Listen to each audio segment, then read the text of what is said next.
الله جل شانو فرمایي لا تقربوا الزنا، زنا ته نږدې کېږئ هم. مطلب دا دی زنا چې څومره لارې دي دا ټولو نه ځان وساتئ. زنا لارې کم دي، زنا لارې هغه سترګې دي انسان چې کله یو انسان په زنا باندې مجبور کېږي خو چې دی بدنظري وکړي کله چې بدنظري نه یې کړي دی هېڅ هم نشي کولی بیا خو دی غلطو ځایونو ته وګوري نو د شهوت بې ځایه راجوت شي هغه بیا غلط استعمالي او په غلط ځای کې او په غلطه موقع باندې استعمالي. دغه دی نه هغه الله جل شانو د مخکې نه دروازه بنده کړه. دې ته سد الذریعه وایي. زنا یو حرام کارو، زنا حرام کارو، بدنظري و حرام نه خو الله هغه هم حرام کړه چې د مخکې نه دروازه بندې شي هغه ځای ته څوک نه رسي. یا داسې نه همدغه دې ته سد الذرائع وایي. د یو څیز د مخکې نه دروازه بندول بس الله جل شانو دروازه بند کړه او هغه په سورۃ نور کې بند کړه چې موږ مخکې په رمضان کې ویلې ده الله فرمایي قل للمؤمنین یغضوا من ابصارهم ويحفظوا فروجهم. دې مسلمانانو ته وایي مؤمنانو ته وایي چې خپل نظرونو حفاظت کوي، خپل نظرونه ښکته ساتي. د دې نتیجه به دا راوځي چې دې شرمګاهونه هغه هم په حفاظت کې پاتې شي. او قل للمؤمنات یغضضن من ابصارهن ويحفظن فروجهن. او مؤمنانو زنانو ته هم دا وایه چې خپل نظرونه ښکته ساتي. د دې نتیجه به هغې له دا راوځي چې هغې هم پاک دامنه پاتې شي، یې به ګندګي نه کوي بیا. دا بدنظري د هغې د وجې نه انسان په زنا باندې مجبور کېږي. که دا نظرونه ښکته شو دا هر څه بیا ټیک ټاک هېڅ هم نه کړي. امام ابن تیمیه رحمت الله علیه وفرمیل چې داسې لذت او داسې کامیابي او داسې سکون او داسې آرام نه ما په مونځ کې لیدلی، نه مې په جهاد کې لیدلی، نه مې په علم کې لیدلی، په هېڅ څیز کې مې نه دی لیدلی کوم سکون او آرام او اطمینان چې ما ته د سترګو په حفاظت کې الله جل شانو نصیبه کړی.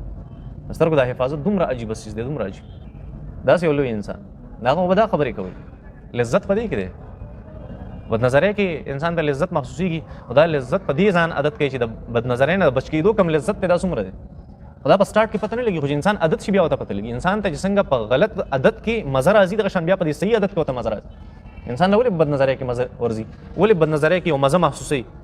د هغې وجه څه ده؟ وجه دا چې دی عادت شوی دی د ګن سره، د دې ګن نه روباسه پاکې دی که بیا هغه ناپاکه پته بده لګي بیا به تکلیف رسي. نو مخکې نه څه وکړه الله جل شانه ورخو وټی ورته وویل ولا تقربوا الزنا ته زنا ته مه نږدې کېږي.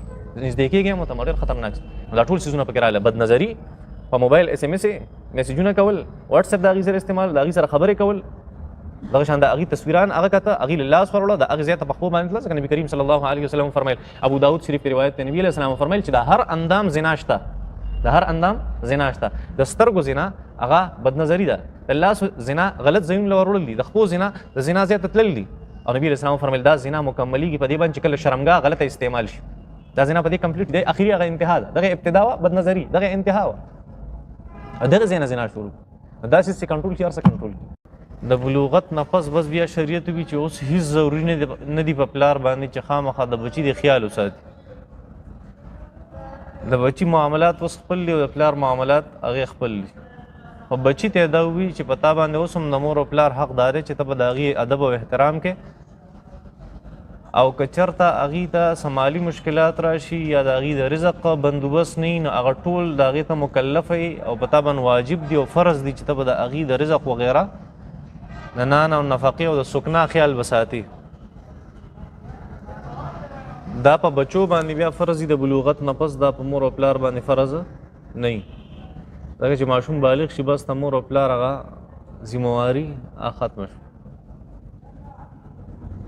او بار بار زه دا خبره کوم چې زموږ په معاشره کې او زموږ په علاقه کې د والدینو ډېر زیات احسانات دي په بچو باندې. بچی بالغ هم شي چې بالغېږي تقریبا نه هم لسمه پورې هغه بالغي، د هغې نه پس دی کالج ته بیا یونیورسټۍ ته او د اخره پورې واده او بیا د بچو پورې اکثر ځینې انسانان هغې څه کوي بندوبست د رزق او د نان نفقې او د سکنا کوي چې دا زما بچی دی د اخره پورې به دی اما سري او زه به یې خیال ساتم. د والدینو احسانات هغه ډېر زیات دي. د هغې په بنیاد باندې بعضې حقوق داسې وي چې د هغې خو د پلار سره تعلق نه وي چې په بچي باندې فورس وکړي چې داسې کوه پلار ورته وایي هغه وایي چې نه دا حق خو دې په ما نشته. نو پکار دی چې هغه خبرې هم د والدینو ومني، ځکه والدین د حد نه زیات احسان کوي په خپلو بچو باندې. نو پکار دی احسان بدله خو احسان وي چې څوک د سره احسان وکړي نو ته هم سره احسان کوه. د هغې په بنیاد باندې اولاد له پکار دي چې د هغه د والدینو ډېر خیال ساتي په نسبت ته دی چې والدین څومره خیال ساتي. هغه طرف ته چې کم پرسنټیج د خیال ساتلو د والدینو طرف ته ستا د طرف نه د هغې طرف ته دا به سیوی او د هغې د طرف نه ستا طرف ته ضروري نه ده چې هغه دې سیوی. اسان پښتو شړلو الفاظو کې به ووایو چې د مور او پلار حق سیوی، داسې به ووایو. نه الله جل شانه دې آیت مبارکه کې دا کوم چې پرون اول او ذخیری آیت تر شو نو پای کې دا فرمایل چې اے انسانه تخپل اولاد هغه مه قتل کوه. ولې دا اولاد دا ستا بازیت او جزئیت دی، ستا د جسم یو ټوکړه د بازي حصه ده او جزئیت ستا جز دی او انسان دی، دا الله جل شانو مخلوق دی او دا الله جل شانو هغه مونږ به ورته ووایو چې د هغه تعمیر او کاریګري ده او د هغه هنر دی، د هغې مظهر دی د الله